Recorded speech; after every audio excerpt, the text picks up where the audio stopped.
নামাজি ব্যক্তি ইন্তেকালের সময় তার কাছে আল্লাহ পাক 8টা বেহেশত পাঠায়। এই 8টা বেহেশত তার সামনে আসে, তখন সেই বেহেশতের দিকে তাকাইয়া কিসের বউ কিসের সন্তানাদি কিচ্ছু তার মনে থাকে না, সে সোজা ওদিকে চলে যেতে চায়, এর মধ্যে তার জান কবজ হয়ে যায়। এই জান্নাত যখন আল্লামা ইবনুল ফারিস রহমতুল্লাহ আলাইহ ইন্তেকালের সময় ওনার সামনে আসলো, উনি জান্নাতের দিকে চায় না, অন্যদিকে চায়। ডাইনে, ডাইন দিকে আবার জান্নাত, আবার বাম দিকে, আবার বাম দিকে জান্নাত, উনি পিছনে ঘুরে গেছে, আবার জান্নাত পিছনে, উনি কেবল এইভাবে ঘুরে, জান্নাতও ঘুরে। এক পর্যায়ে উনি বইলা উঠলেন, আয় আল্লাহ তাআলা, 80 বছর সদকা দিলাম, তোমাকে দেখলাম না। 80 বছর যাকাত দিলাম, তোমারে দেখলাম না। 80 বছর নামাজ পড়লাম, তোমাকে দেখলাম না। কত রাত্র জায়গা তাহাজ্জুদ নামাজ পড়লাম, তোমাকে দেখলাম না। আজকে তোমার কাছে যাওয়ার সময় জান্নাত কেন পাঠাইলা, তুমি কেন আসলা না? লা ইলাহা ইল্লাল্লাহ, লা ইলাহা ইল্লাল্লাহ, লা ইলাহা ইল্লাল্লাহু মুহাম্মাদুর রাসূলুল্লাহ। আল্লাহ পাক বলেন, কদ আফলাহাল মুমিনুন, ইমানদার যারা তারা জান্নাতি হয়েই গেছে, সফল হয়ে গেছে, তারা জান্নাতি হয়ে গেছে। বাকি এই ইমানদার কে? 1 নম্বরে আল্লাহ পাক বললেন, আল্লাযীনা হুম ফি সালাতিহিম খাশিউন, যারা নামাজকে খুশুর সাথে আদায় করে।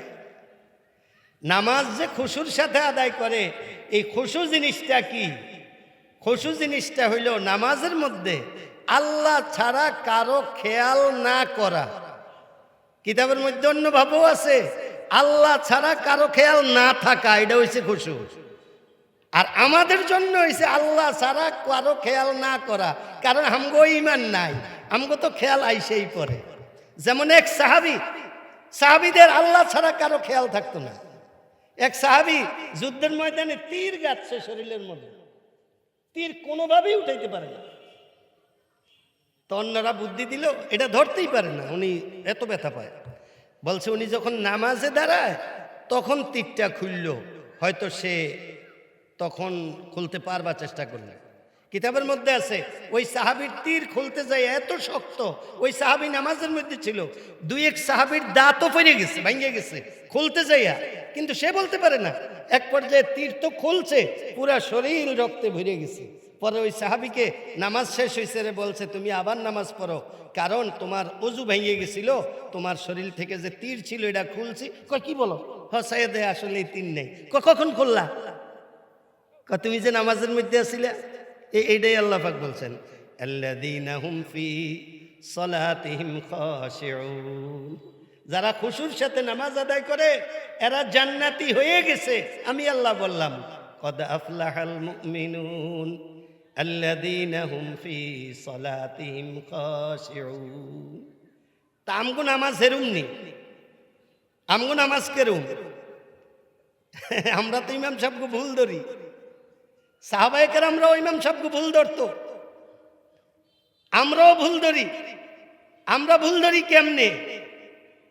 সাহাবায়ে কেরামরা ধরতেন কেমনে? আমরা তো ভুল ধরি। কয় যে হুজুর আপনার নামাজ তো 3 রাকাত হইছে। কয় কেমনে 3 রাকাত হইছে? 4 রাকাত হইছে। ইমাম সাহেব বলে, বেড়াই কয় না, মুসল্লি কয় না, 3 রাকাতে হইছে আজকে আসা, 4 রাকাত হয় না। আপনার প্রমাণ কি? কয় প্রমাণ হইলো আমার তো দোকান 4টা, প্রতি রাত্রে এশার নামাজ যে পড়ি 4 রাকাতে 4 দোকানের হিসাব মিলাই, আজকে 3টাই না মিলছে, আরেকটা কই?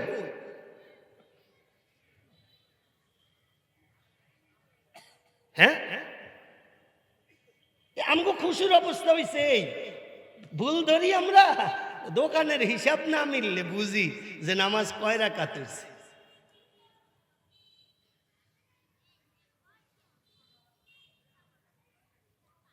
এটাই নবীজি বলছেন খুব অল্পতে।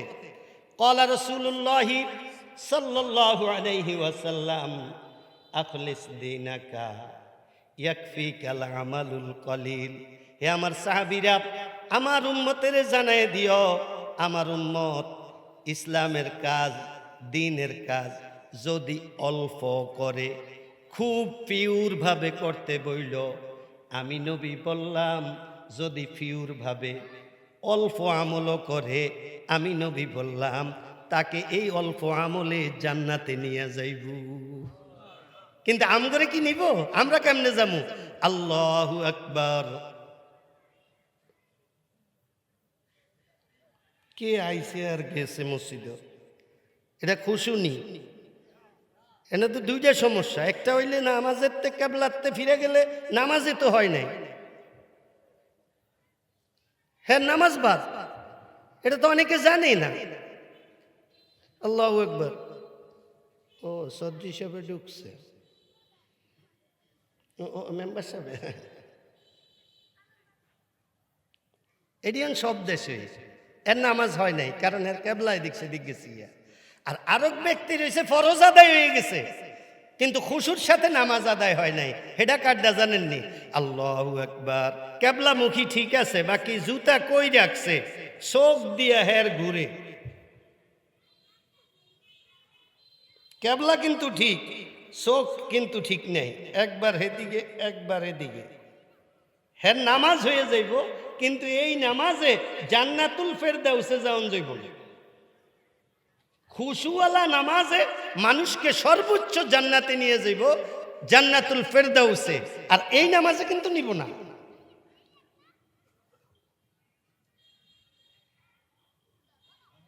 আমগো তো নামাজের মধ্যে খুশু তো থাকেই না।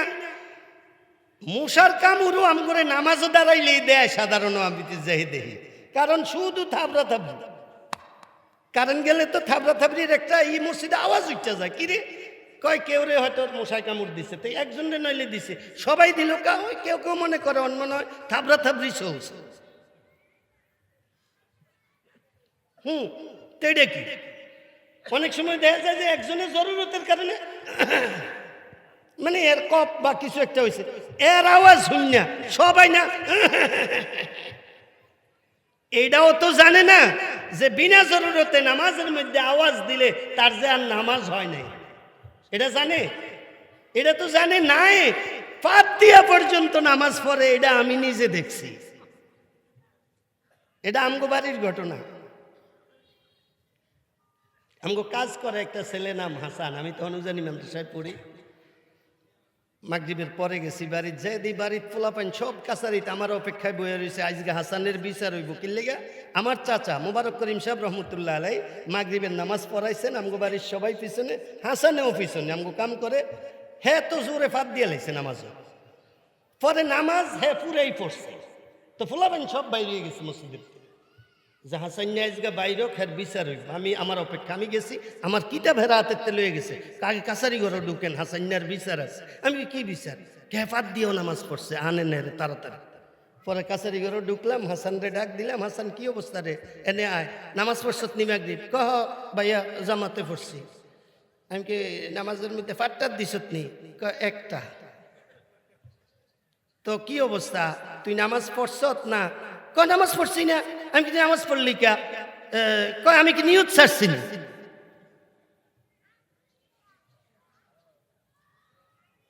আমি কি আরে ফাঁদ দিলে না অজু যাই গিয়া, এটার লেগে তো অজু করার লাগে। কয় মামু দুনিয়ার সব কথা কন, সব মশালা কন, এটাতে আমারে কইলেন না। ফাঁদ দিলে যে অজু যাই গিয়া, তাহলে তো আমি অজু করিয়া পড়তাম। আমগো বাড়ির হাসানের যদি এই অবস্থা, এই গ্রামের হাসানের জানি কি অবস্থা, আল্লাহ জানে।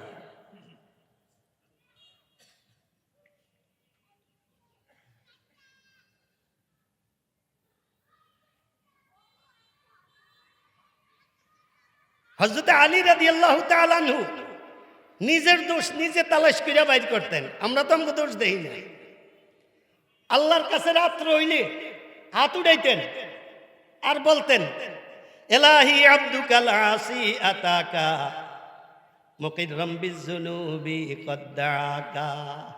আয় আল্লাহ, আমি তোমার ভাগা হুয়া গোলাম, তোমার দরবার থেকে সরে গেছিলাম, বহু প্রকারের ভুল ভ্রান্তি হয়ে গেছে। আল্লাহ, আমি আমার ভুলের স্বীকারোক্তি দিতেছি, তুমি মেহেরবানি কইরা আমারে মাফ করো। এই জন্য আমি তোমারে ডাকতেছি। আল্লাহু আল্লাহ, ডাকেন না আল্লাহ রে। আল্লাহু আল্লাহ, আল্লাহু আল্লাহ, আল্লাহু আল্লাহ, আল্লাহু আল্লাহ, আল্লাহু আল্লাহ, আল্লাহু আল্লাহ, আল্লাহু আল্লাহ, আল্লাহু আল্লাহ, আল্লাহু আল্লাহ, আল্লাহু আল্লাহ, আল্লাহু আল্লাহ, আল্লাহু আল্লাহ। নামাজে মানুষকে জান্নাতে নেয়। যেই বাড়ি থেকে আসছি ওটা জান্নাত ছিল আমাদের। ওখানে আবার যাওয়ার জন্য যেই কাজ আল্লাহ পাক দিছেন, 1 নম্বর কাজ হলো নামাজ পড়া।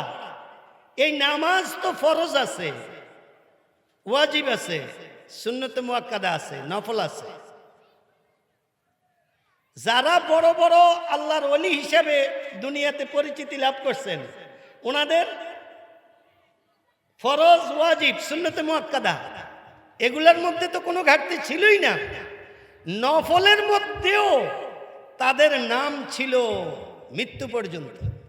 হযরত হাফিজ হুজুর রহমতুল্লাহ আলাইহি, আজকে যেরকম এটা ওলামাদের একটা সম্মেলন না, আমাদের কুমিল্লা টাউন হল ময়দানে, শহরে কান্দিরপাড় কুমিল্লা টাউন হল ময়দানে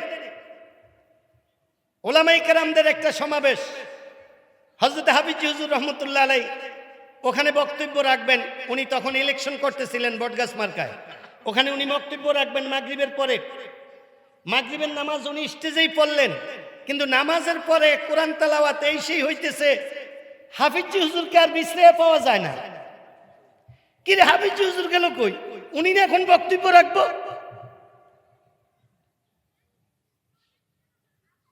বিশ্রায় পায় না তো পায় না।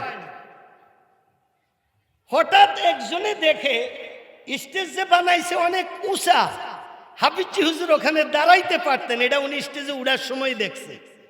মাগরিবের নামাজ উনি জামাতে পড়া, সুন্নত পড়া ওই স্টেজের নিচে চলে গেছেন, যাইয়া ওখানে আউয়াবিনের নামাজ পড়ছেন। উনি নির্বাচনী প্রচারণা করতে আসছেন, আউয়াবিন তরক হয় নাই।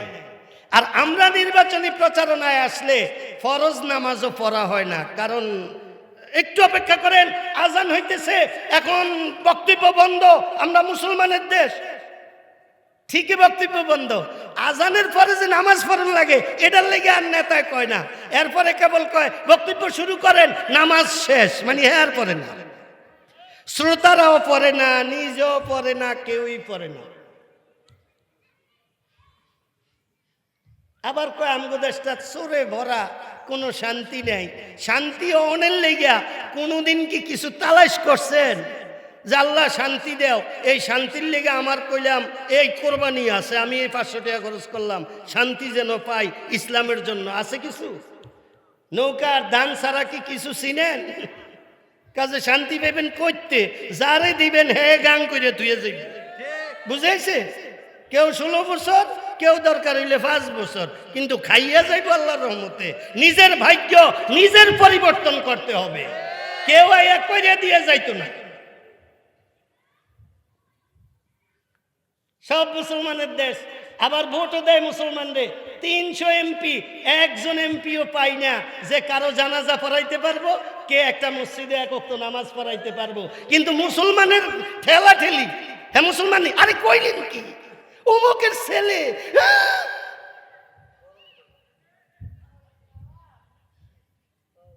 এক ওয়াক্ত নামাজ চলে না, নেতৃত্ব দিতে গেলে অন্য কেউরে পাওয়া যায় না।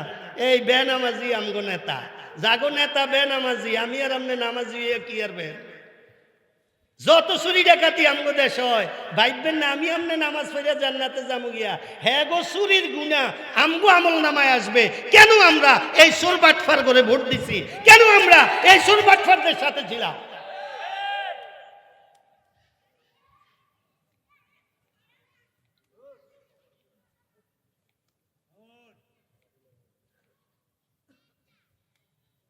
আমগো বাড়ির বহু এমপিরা আছে, মন্ত্রীরা আছে,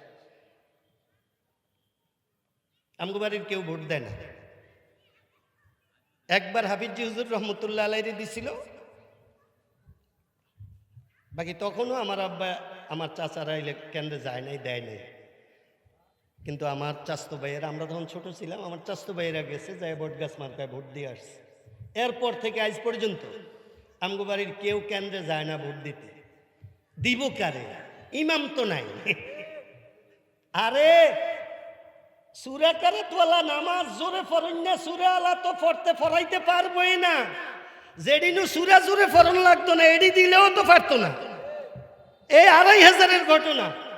এক নেতা মারা গেছে, হের ফোলারে শিক্ষিত বানাইছে, ফোলারে দিছে জানাজা পড়াইতো, ফোলায় না আল্লাহু আকবার আল্লাহু আকবার কয়ে রুকুত গেছে গিয়া।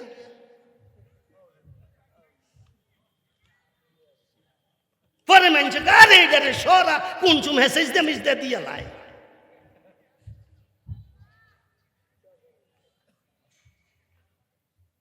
আরেক দলে কয় जन्नत दोज़ख से या रब क्या करूं, आरज़ू है मैं तुझे देखा करूं। আল্লাহ জান্নাত দোজখ তুমি রাখছো, কিন্তু আল্লাহ আসলে আমি তোমারে চাই, তোমার লগে যদি একটু দেখা হয়ে যেত। দেখা যে হইব এটা আল্লাহ পাক রাখছেন একটা অপশন, যে আমার বান্দা যেহেতু আমারে দেখতেই চায় আমি দেখা করবো। বাকি কেমনে হইলে আল্লাহ পাক জানাই দিয়েছেন কোরআন শরীফের মধ্যে, ফামান কানা ইয়ারজু লিকা রাব্বিহি ফালইআমাল আমালান সালিহা ওয়ালা ইউশরিক বিইবাদাতি রাব্বিহি আহাদা। আমার বান্দারা, আমি আল্লাহরে তোমরা দেখতে চাও, এটা আমি জানি, তোমাদের এটা একটা বড় আশা। তোমরা নেক আমল করো এবং শিরিক কাজ কইরো না, আমার সাথে কাউরে মিলাইও না। আমার মতো কেউ কিছু করতে পারে এটা কোনোদিন মনে করিও না। আমি আল্লাহ কথা দিলাম তোমাদের সাথে আমি আল্লাহ জান্নাতে দেখা করব। জানেন না কিতাবের মধ্যে আছে জান্নাতীরা জান্নাতে যাওয়ার পর ফেরেশতা করে আল্লাহ পাঠাইব, এই যাওছে আমার বান্দা করে যে জান্নাত দিলাম, বান্দারা খুশি নি। ফেরেশতারা কইবে এই আল্লাহর বান্দারা, আল্লাহ যে কইছে জান্নাত দিব, জান্নাত এই হইব ওই হইব, এই নিয়ামত ওই নিয়ামত সব পাইছনি? কইব পাইছি। পরে কইব তো আল্লাহ যে ওয়াদা করছে এই ওয়াদা পুরা হইছে নি? কয় হইছে। কয়বার কও সবে যেহেতু পাইলা তোমগো আর কোনো চাওয়া পাওয়া আসেনি।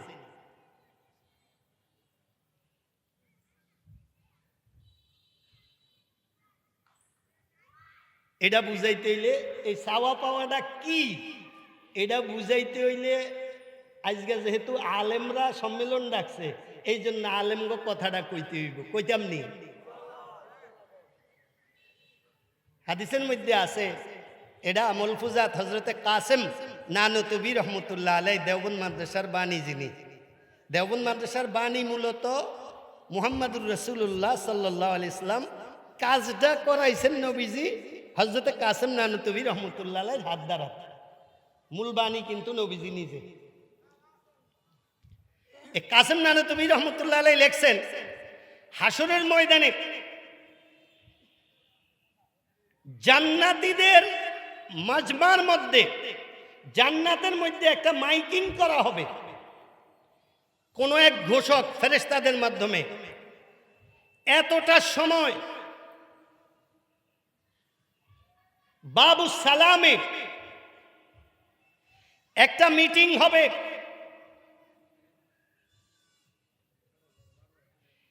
মিটিংয়ে সভাপতিত্ব করবেন মুহাম্মদুর রাসূলুল্লাহ মহান আল্লাহ রাব্বুল আলামিন। প্রধান অতিথি হিসাবে থাকবেন মুহাম্মদুর রাসূলুল্লাহ সাল্লাল্লাহু আলাইহি ওয়াসাল্লাম। বিশেষ অতিথি হিসাবে থাকবেন সমস্ত নবী রাসূলরা। এবং স্টেজের মধ্যে যেখানে আল্লাহ সভাপতি, নবীজি প্রধান অতিথি, স্টেজের চেয়ার থাকবো, নবী যারা বিশেষ অতিথি সব নবীরা, এরপরেও কিছু চেয়ার খালি থাকবে, হাজার হাজার চেয়ার খালি থাকবো, আল্লাহর স্টেজ খালি থাকবো। এটা কেমন কথা? সভাপতির স্টেজে কে যেন আসন গ্রহণ করব, সভাপতির চেয়ারে কেউ দেখবে না, কিন্তু চেয়ারটাতে কেউ যেন আছে এটা বুঝা যাইব। প্রধান অতিথি, বিশেষ অতিথি সব চেয়ার খালি। কি ওই চেয়ার খালি কেন? হঠাৎ দেখব এই বেহেশতের ময়দান থেকে আমাদের মুহাম্মদুর রাসূলুল্লাহ সাল্লাল্লাহু আলাইহি ইসলামকে ইমাম বানাইয়া উনাকে সামনে দিয়া সমস্ত নবী রাসূলরা উনার পিছনে পিছনে স্টেজের দিকে আসতে থাকবে। আমাদের নবীজি আল্লাহ পাকের ডাইন পাশে প্রধান অতিথির আসনে আমাদের নবীজি বসে পড়বে এবং সমস্ত নবী রাসূলরা অন্যান্য চেয়ারে বসে থাকবেন। চেয়ারে বসে থাকার পর এবার জিজ্ঞাসা করা হবে, তোমাদেরকে আল্লাহ পাক যা যা দেওয়ার কথা, এখানে একটা বক্তব্য ঘোষণা হবে। ঘোষণাটা হবে যে আজকের সভাপতি মহান আল্লাহ রাব্বুল আলামিন, এখানে আজকের প্রধান অতিথি মুহাম্মদুর রাসূলুল্লাহ সাল্লাল্লাহু আলাইহি ওয়াসাল্লাম। সভা একেবারে অল্প কিছুক্ষণের মধ্যেই শেষ হয়ে যাবে। এখানে শুধু বক্তব্য রাখবেন প্রধান অতিথি মুহাম্মদুর রাসূলুল্লাহ সাল্লাল্লাহু আলাইহি ওয়াসাল্লাম। তারপরে সভাপতির কোনো কথা থাকলে উনি বলবেন। এই মজলিসটা জানি কেমন হবে, ওই স্টেজটা জানি কেমন হবে। চেয়ারগুলা সব জান্নাতের চেয়ার থাকবে, যেই চেয়ারে আল্লাহ বসা থাকবে ওই চেয়ার কেমন থাকবে। সেখানে প্রশ্ন করা হবে আল্লাহর পক্ষ থেকে, তোমাদেরকে যা যা দেওয়ার কথা ছিল সব দেওয়া হয়েছে কিনা? সবাই বলবে সব দেওয়া হয়েছে। যা বলছে তাই দেওয়া হয়েছে না আরো বেশি কিছু দেওয়া হয়েছে? বলছে না, আমরা যা পাওয়ার কথা ছিল তার চেয়ে বেশি আল্লাহ পাক দিছেন। এইবার প্রশ্ন হবে, তোমাদের কি সভাপতির কাছে আর কিছু বলার আছে কিনা? সমস্ত জান্নাতীরা কিছু যেন একটা বলার আছে, কিন্তু এটা বলতে পারবে না। তারা একে অপরের দিকে এইভাবে তাকাইব, একে অপরের দিকে এইভাবে তাকাইব। কিছু যেন একটা বলার আছে, সব পাইছি ঠিক আছে, কিন্তু কিছু একটা যেন পাই না। একে অপরের দিকে এইভাবে তাকাইব। তখন নবীজি দেখলেন সময় একবারে কম, আল্লাহ পাক কি করেন এটা জানি না। নবীজি হঠাৎ আওয়াজ দিয়া বলবেন, আয় আল্লাহ তাআলা, আমি একটু কথা বলি। আমার উম্মতের উলামায়ে কেরাম যারা আছে আমি একটু তাদেরকে স্টেজে দেখতে চাই। তখন আমাদের নবীজির উম্মতের যারা উলামায়ে কেরাম আল্লাহ পাকের সাথে, নবীজির সাথে, অন্য নবীদের সাথে ওই চেয়ার যতগুলা খালি ছিল সব আমাদের নবীর উম্মতের উলামায়ে কেরামদের জন্য ছিল। সবাই আইসা ওই চেয়ার ভরে যাবে। কে চান যে আপনার সন্তান আল্লাহর সাথে, নবীজির পাশে, সমস্ত নবীদের সাথে আপনার সন্তান আল্লাহর স্টেজে আল্লাহর সাথে বসুক? এটা কে কে চান? আপনার নাতিপুতি হোক, কে চান? তো যদি চান সন্তানদেরকে মাদ্রাসায় পড়াইবেন, অন্য কোন লাইনের এই সম্মান নাই হাসরের ময়দানে। শুধু উলামায়ে কেরামের ব্যাপার আছে যে তারাই, একটা চেয়ার আর খালি থাকবে না, একটা চেয়ার বেশিও থাকবে না। কারণ আল্লাহ সব জানে যে আমার হাবিব এই কথা কইতে পারে, যে আমার উম্মতের আলেম করে একটু ইজ্জত দেন। এই জন্য আল্লাহ আগেই চেয়ার আনায় ধুয়ে দিছে। কতজন আলেম আছে, কতজন আলেম জান্নাতি, কতজন আলেম আছে এই চেয়ারে বসার উপযুক্ত, ওই পরিমাণ চেয়ার আল্লাহ ফেরেশতা দিয়া আগেই বিছায় রাখছে। এইবার ওই যে প্রশ্ন, তোমাদের কিছু কি বাকি আছে? আর সবাই একে অপরের দিকে তাকাইব, একে অপরের দিকে তাকাইব, একে অপরের দিকে তাকাইব। এবার আমাদের নবীজি বলবেন, আল্লাহ আপনি যদি আমার উম্মতের উলামায়ে কেরামদেরকে একটু অনুমতি দেন তাইলে তারা বলবো কি বাকি আছে না আছে। তখন ঘোষক বলবেন, মুহাম্মদুর রাসূলুল্লাহ সাল্লাল্লাহু আলাইহি ইসলামের উম্মতের মধ্যে যারা আলেম আছো তোমরা মানুষকে জানিয়ে দাও তাদের চাওয়া পাওয়ার কি আছে। তখন সমস্ত উলামায়ে কেরাম বইলা উঠবো, এ মানুষেরা, আল্লাহর বান্দারা, জলদি বলো যে আল্লাহ জান্নাত পাইলাম, কি পাইলাম? আপনাকেই তো এখনো পাই না। আল্লাহ আমরা আপনাকে পাওয়াই বাকি আছে। তখন সমস্ত জান্নাতি সমস্বরে আওয়াজ দিয়া বলবে, আল্লাহ জান্নাত পাইছি, সবই পাইছি, এগুলা কিছু না, আমরা আপনাকে দেখতে চাই। তখন আল্লাহ পাক যেই চেয়ারে বসা ছিলেন ৭০,০০০ নূরের পর্দার ভিতরে ছিলেন। যখন এটা সবাই বলে উঠবে, একে একে ৭০,০০০ নূরের পর্দা চলে যাব, সমস্ত উম্মত, সমস্ত মানুষ একসাথে আল্লাহকে দেখা শুরু করবে।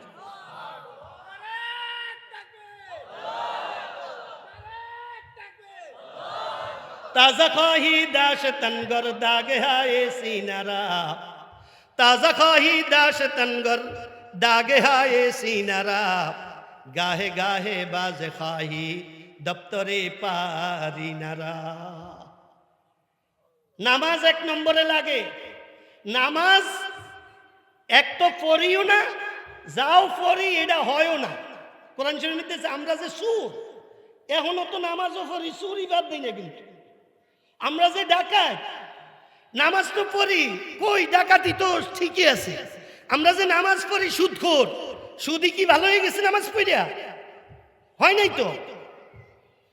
তো কোরআন শরীফের মধ্যে না আছে যে নামাজ পড়ে সে অটোমেটিক ভালো হয়ে যাব?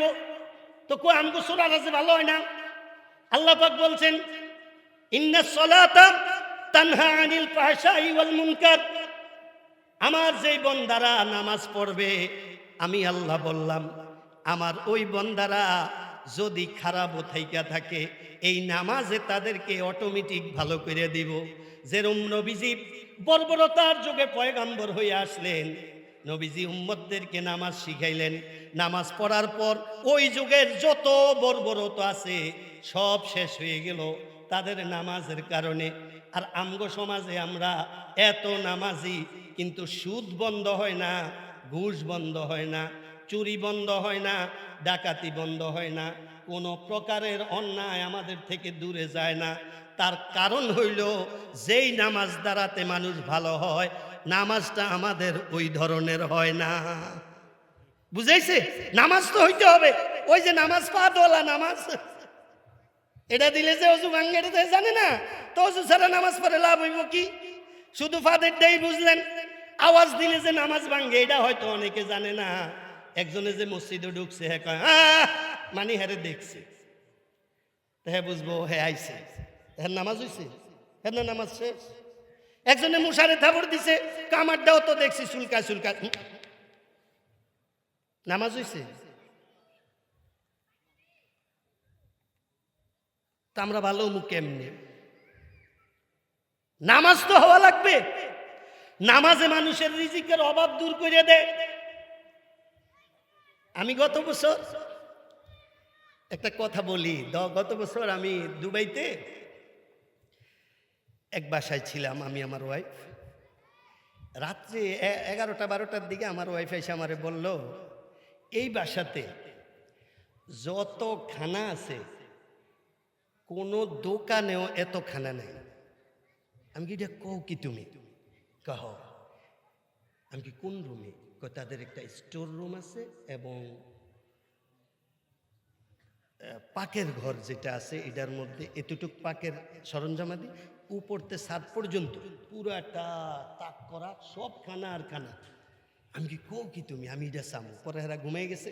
রাত্রে 1টা-1:30টার দিকে আমি দোনো রুমে গেছি, যাইয়া দেখি আল্লাহু আকবার, আসলেই আমাদের দেশের কোনো মুদি দোকানে এত আইটেমের জিনিস থাকলেও এত পরিমাণ নেই। এত খানাই ঘরে, কি রে এত খানাই ঘরে? উনি একটা মসজিদের ইমাম মাত্র।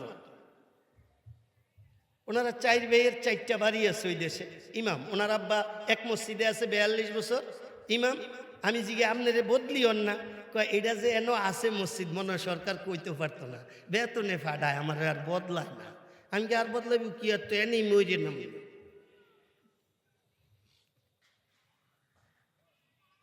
পরের দিন জোহরের নামাজ পড়তে গেছি, যার বাসায় থাকছি ওনার মেজো ছেলে আর আমিও যাইয়া সুন্নত পড়লাম। আমরা নামাজের 13-14 মিনিট আগে গেছি। আমি সুন্নত পড়লাম, দুজন একসাথেই দাঁড়াইলাম। তার 4 রাকাত নামাজ পড়তে আমার মনে হয় 10 থেকে 11 মিনিট লাগছে। 4 রাকাত সুন্নত যে পড়ছে 10 থেকে 11 মিনিট হবে কমপক্ষে। পরে আমি আইসা আমার ওয়াইফরে বললাম, যেই খানা দেখছে ওইটা কম দেখছে, ওনার এক ফোলার নামাজেই তো এর চেয়ে বেশি খানা থাকার কথা, যেই নামাজ নিজ চোখে দেখছে। আর আমগো কেবল অভিযোগ, এত যে নামাজ পড়ি রিজিকের অভাব না বলে দূর হয়, কই রিজিকের অভাব দূর হইছে? এরম না, অভিযোগের শেষ আছে।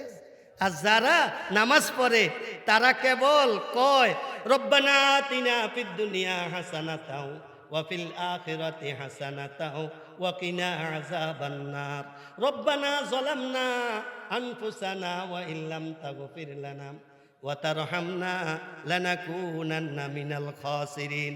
আয় আল্লাহ তাআলা, আমার চেয়ে বড় অপরাধী দুনিয়াতে কেউ নাই, তুমি যদি মাফ না করো আমার ধ্বংস ছাড়া আর কিছু নাই।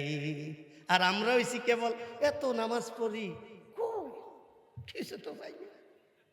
যারা নামাজ পড়ে তারা তো নিজের কমি খামি আল্লাহর কাছে তুলিয়া ধরে। এই মিয়া, আমরা যে নামাজ পড়ি নামাজ হয় এটার কোনো গ্যারান্টি আছে? নামাজ কাকে বলে? কিতাবের মধ্যে বহু বুজুর্গদের ব্যাপারে এরকম আছে, রুকুতে গেছে তো উঠে না।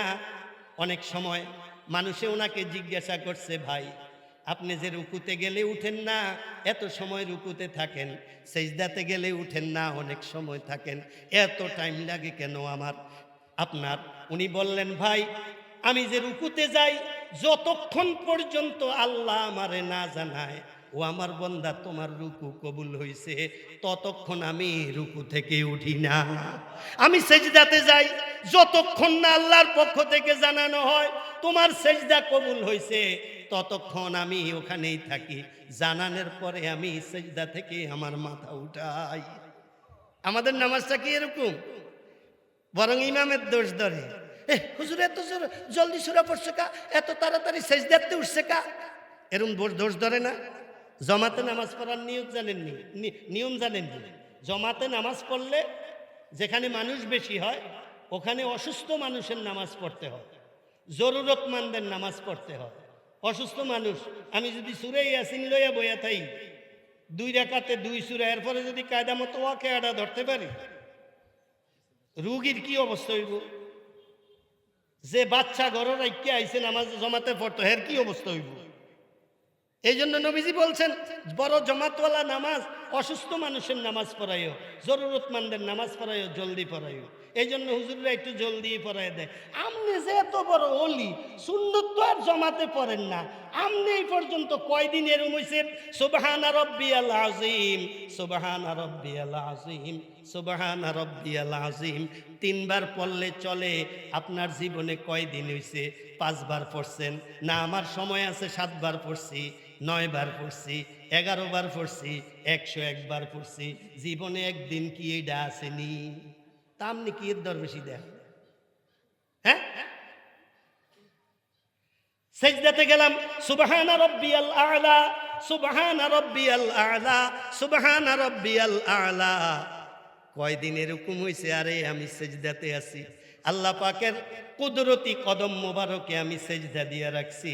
আমি 3 বার আর 5 বার কি, আমি 151 বার সুবহানা রাব্বিয়াল আ'লা পড়মু।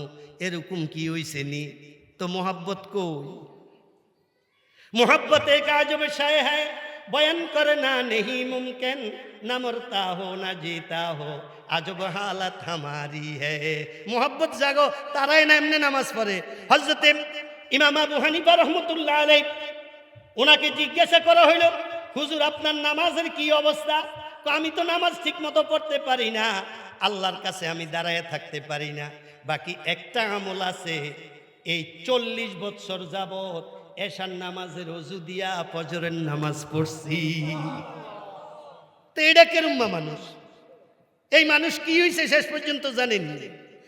ইমামানে কে করদান ইজতিহাদ, রহমতে হক বরওয়ানে জুমলাবাদ, বু হানিফা বুদিমামে বাসফা, আসরাজে উম্মতানে মুস্তাফা, শাফিঈ ইদরিস মালিক বাজফর, यफ्तजी शाजीनो अहमद जीबपर, बाद फजले हक करीने जानेऊ, शादे बद अरुह शागरदाने रूह शादर सद्र जन्नत शादे बाद पसरनी अज इल्म शाबादे बाद आमीन বলেন আমিন। এই 40 বছর এশার ওযু দিয়া ফজর পড়ছে, এই ওযু রাইখা উনি রাত কি করছে?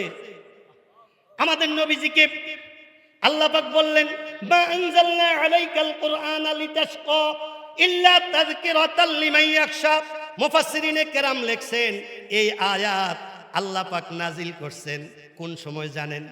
নবীজি সারা দিন মানুষের বাড়িতে বাড়িতে ঘুরতেন আর দ্বীনের দাওয়াত দিতেন। আবার এশার নামাজ পড়িয়া উনি তাহাজ্জুদে নফলে দাঁড়ায় যাইতেন। ওনার পাও মোবারক ফুললা এরকম মোটা হয়ে যাইত। উনি গামছা বা কোনো কাপড় কিছু দিয়া দোনো পাওরে পেঁচাইয়া রাখতেন যেন ফুলাটা কম ফুলে উনি যেন দাঁড়াইয়া থাকতে পারেন। তখন কাফেররা দেখা বলল যেই ধর্মের পরিচালক মুহাম্মদ সে যদি এত নামাজ পড়ন লাগে তাইলে আমরা মুসলমান হইলে জানি কত কষ্ট করন লাগবো। তখন আল্লাহ পাক এই আয়াত নাজিল করলেন ও আমার হাবিব মা আনজালনা আলাইকাল কুরআনা লিতাশকা ইল্লা তাযকিরাতাল লিমান ইয়াখশা। ও আমার হাবিব আমনেরে নবী বানায়া পাঠাইছি, কোরআন শরীফ নাজিল করছি আপনি এত কষ্ট করার জন্য না, আপনি এত কষ্ট করতে হবে না হাবিব। আপনার এত কষ্ট দেইখা মানুষ তো ইসলাম থেকে দূরে সরিয়া যাইব। অথচ নবী তো পারেন না মুহাব্বতের কারণে। উনি যত দাঁড়ায় থাকেন অত ভালো লাগে, যত দাঁড়ায় থাকেন অত ভালো লাগে। রশিদ আহমদ গাঙ্গুহি রহমতুল্লাহ আলাইহি মুরিদকে ডাক্তার বলছে তুমি তাহাজ্জুদ পড়ো না। যখন তাহাজ্জুদের সময় হয় উনি একবার ডাক্তারের কথা মনে করে, আবার রশিদ আহমদ গাঙ্গুহি রহমতুল্লাহ আলাইহির কথা মনে হয় যে পীর সাহেব হুজুর বলছিলেন ও মুরিদ তাহাজ্জুদ কোনোদিন বাদ দিও না। আজকে 20 বছর যাবত মুরিদ একদিনও তাহাজ্জুদ বাদ যায় না।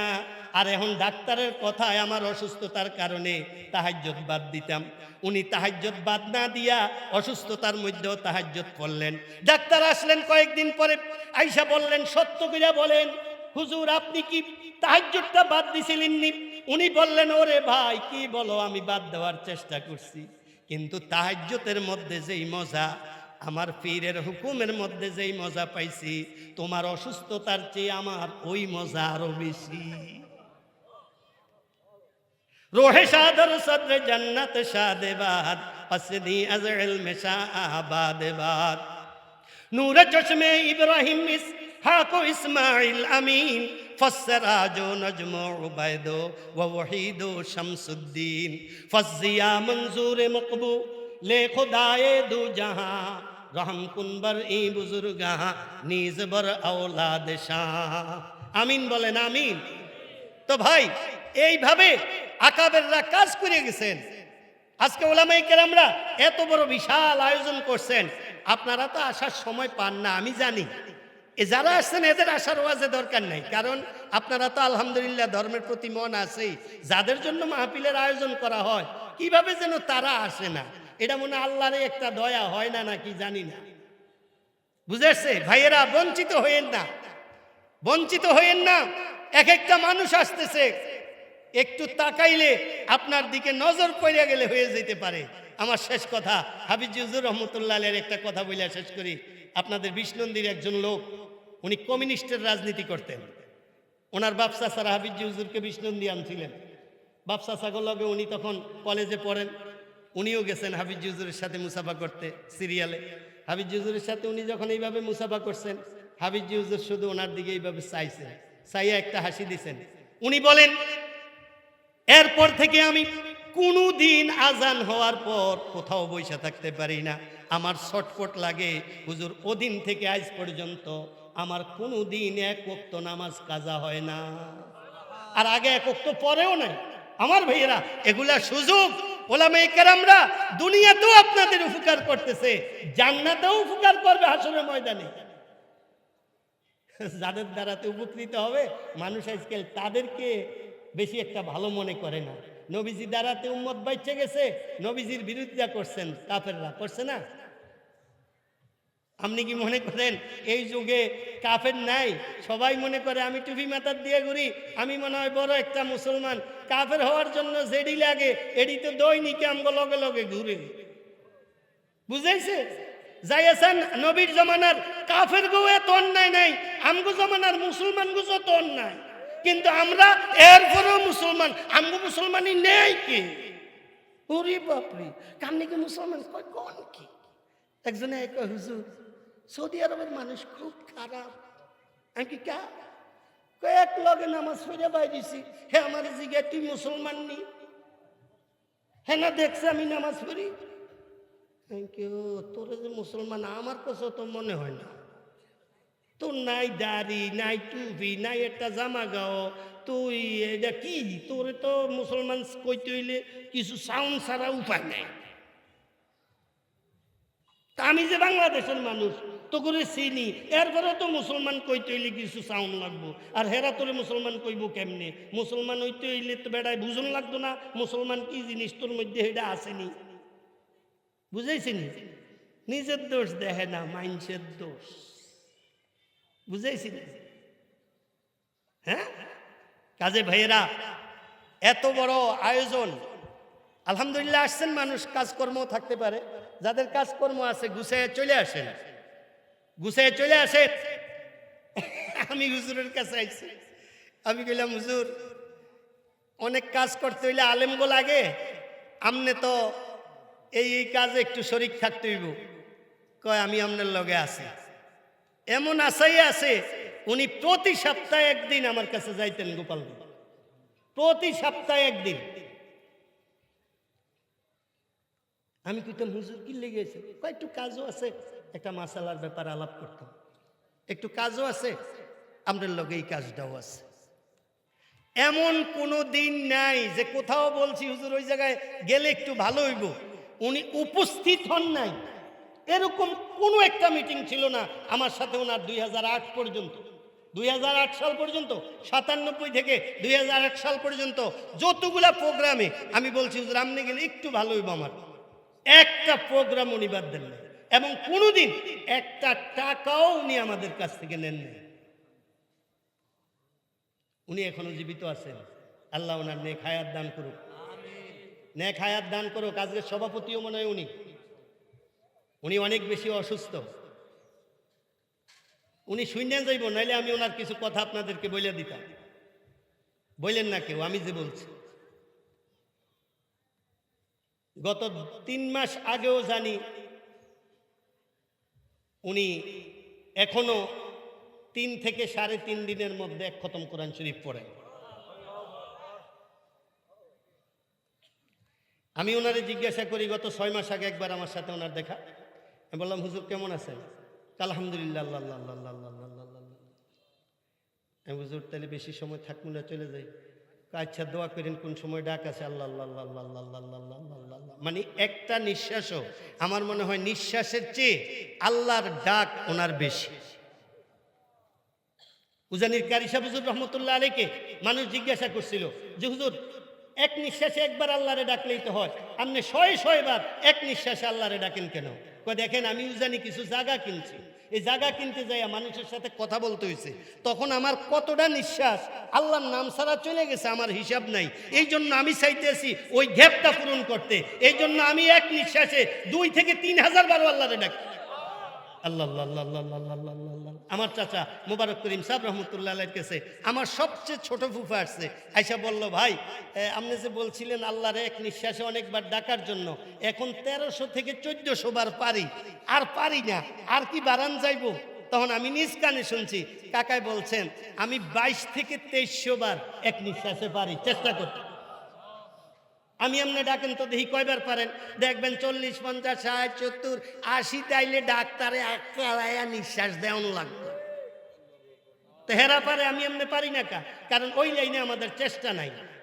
আমাদের চেষ্টা হয়েছে কেবল ঠেলার লাইনে, আলু বড় হইব কেমনে, কুমড়া বড় হইব কেমনে, কদু বড় হইব কেমনে, আর গর্বে বউয়ের বাচ্চা আইলে এটা মোড়া হইব কেমনে।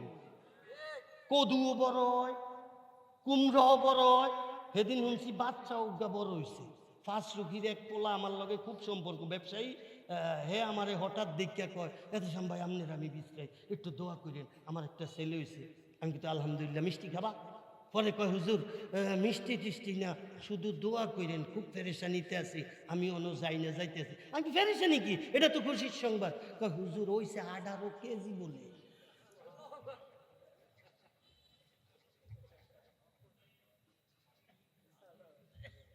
হ্যাঁ, 18 কেজি। অন বাপি পেরেশান, ও মা ওইটা কেমনি কি? 7-8 বছর আগে গোপাল দিয়ে এক হুজুর আইছে আমার কাছে, আইয়া কয় হুজুর আমি বউ ছেড়ে দিন। আমি কি লেগে রে? কনা রাখতাম না, ঝগড়া। আমি কি ঝগড়া? কয় হুজুর আমার পোলাটা এরম মোটা, কোনো যাইতে লেলে বউ আলগাইতে পারে না, কেবল আমার কোনো উড়াই দেয়। মানে আমি হেরালে আটতেও পারি না, গিয়েও করতে পারি না, তো এই বউ আমার হাত দরকার নাই, পোলা কইলে আমার কাছে থাকবো না, লেগে যায়, আপনি একটু সারাসারি করাই দেন। আমি আরে কই নিজের পোলা আলগাল এত বড় ঝগড়া? পরে আমি মেয়ের ভাই করে ডাকছি, আমি কই কি কহ হুজুর পোলাটা বেতাল মোড়ায়। আল্লাহর কি হেকমত, বুঝে দিছি। 1 বছর পরে না বউডা মরে গেছে, এখন না কান্দে, এখন জামাই খুব কান্দে। अफसोस की फस दूर हो मैं तेरी हरम से, खाली है मेरे हाथ भी दीनार दिरहम से। এক একজনের এক এক আফসোস। বউ মানুষ দুনিয়ার থাকতে মূল্যায়ন দেয় না, মূল্যায়ন করে না, মরলে মূল্যায়ন করতে চায়, কান্দে। যাক এটাও একটা ভালো, কানলে আল্লাহ, বউ যদি গুনাহগার হয়ে থাকে আল্লাহ তার জান্নাত দিয়ে দেয়। স্বামীর আফসোস লাগলে বউয়ের জন্য আল্লাহ এই বউরে জান্নাত দিয়ে দেয়। হাদিসের মধ্যে আছে হাসরের ময়দানে এই মানুষ একজনের লগে আরেকজনের দেখা হইব না। আমার মা আছে, মা আছে, বাপ আছে, আত্মীয় স্বজনের অভাব নাই, হাসরের ময়দানে কার লগে আগে দেখা হইব এটা জানেননি? হাদিসের মধ্যে আছে সর্বপ্রথম আমার সাথে আমার বউ যদি জান্নাতি হয়, এই জান্নাতি স্বামী স্ত্রীর সর্বপ্রথম দেখা হবে। দূর থেকে স্ত্রী আসতে থাকবে, এদিক থেকে স্বামী যাইতে থাকবো, একজনকে আরেকজনের সামনাসামনি আল্লাহর পক্ষ থেকে কইরা দেওয়া হবে। দূর থেকে একজনে একজনকে দেইখা এত হতভম্ব হয়ে যাইব, তাদের হাঁটা বন্ধ হয়ে যাইব, বাকরুদ্ধ হয়ে যাবে, শুধু একজনে আরেকজনের দিকে আবেগময় অবস্থায় তাকায়